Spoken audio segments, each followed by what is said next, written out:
शहरों से खून टपकता रहता था, ऊपर से गोले बरसते रहते थे, लेकिन ये हिंदुस्तान के सैनिक कंधे से कंधा और कदम से कदम मिला करके उस टाइगर हिल टॉप।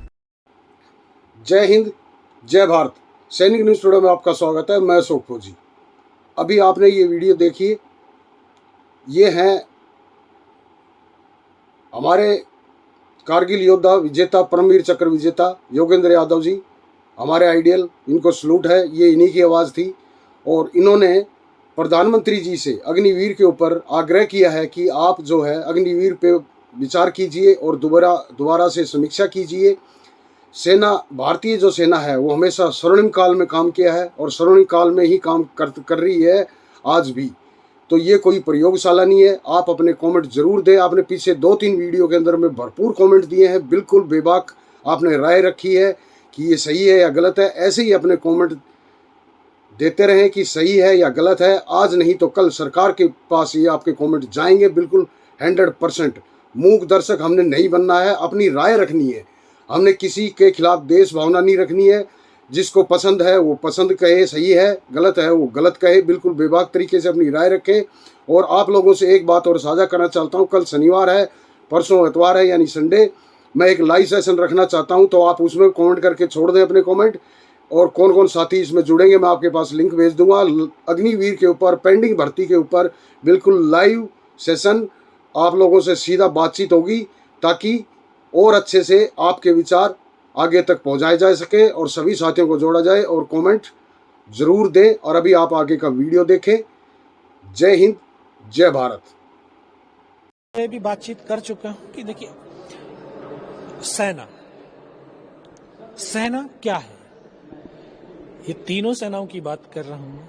ये राष्ट्रीय सुरक्षा के स्तंभ की आखिरी पंक्ति है, इसके बाद कुछ नहीं है। इस पे हमें एक्सपेरिमेंटल नहीं करने चाहिए। ये प्रयोग की संस्था नहीं है। और ये बिल्कुल क्लियर है सर कि एक जवान अपने साथी के लिए, अपनी पलटन के लिए मरता है और अल्टीमेट वो राष्ट्र के लिए मरता है। तो साथी के लिए मरने के लिए पहले क्या चाहिए? आपसी गहरा संबंध। जब बहुत गहरे संबंध होंगे तभी वो अपने साथी के लिए अपने आप को समर्पित कर सकता है, उसके लिए अपने प्राणों को न्यौछावर कर सकता है। अभी 4 साल के अंदर उतने अटूट संबंध नहीं बन पाते हैं। जो एक हमारी सेना एक हजारों साल का एक्सपीरियंस लेकर के चल रही है, तो हम यहाँ पे जो सिखलाई दे रहे हैं, ये एक तरीके से ये सही लगता है कि जो युवा हैं 4 साल यहाँ रह करके जब वापस जाएंगे तो जो डिसिप्लिन उनके अंदर व्यवहार में आएगा।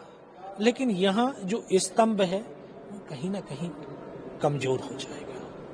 तो इस स्तंभ को मजबूत बनाने के लिए मैं पुनः आग्रह करता हूं कि इस अग्निवीर को आप साइड में रख करके चलाइए, ताकि राष्ट्र के युवाओं का एक माइंड चेंज हो और देश की एक अलग मानसिकता बनती चली जाए। लेकिन वो स्थायी भर्ती उन्हें शुरू करो। जब स्थायी सैनिक होता है तब उसके अंदर अनुभव भी होता है, क्योंकि हमारी देश की भौगोलिक स्थिति अलग अलग है।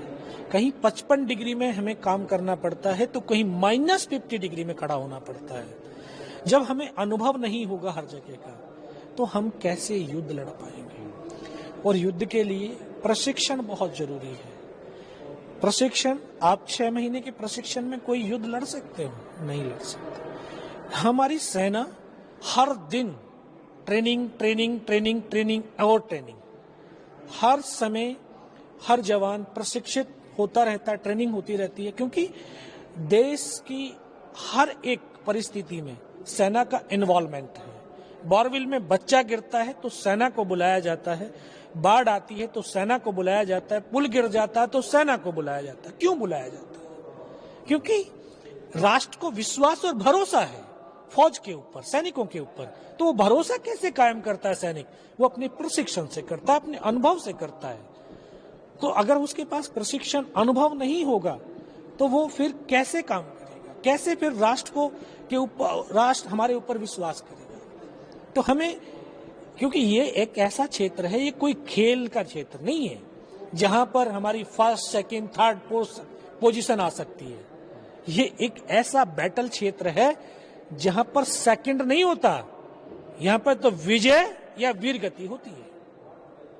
तो यहां सर ये एक्सपेरिमेंटल वाला विषय नहीं है। तो मैं रिक्वेस्ट करूंगा फिर दोबारा से भारत सरकार के माननीय प्रधानमंत्री जी से भी, रक्षा मंत्री जी से भी, कि इसके ऊपर विचार विमर्श करें। देश के युवाओं में डिसिप्लिन लाना है तो इसको चालू रखिए, लेकिन आप स्थायी भर्ती वापस शुरू कीजिए। अपने आप को बॉडी और शरीर समझते हैं, हम बॉडी और शरीर नहीं है, सोल है। वो सच में ये जब हम रोते हैं तो रोने के बाद एक हल्कापन फील होता है, क्योंकि हम अपने आप से कनेक्ट होते हैं, अपनी सोल से कनेक्ट होते हैं। जब सोल से कनेक्ट हुए तो अपने अल्लाह वाहिगुरु से कनेक्ट हो गए।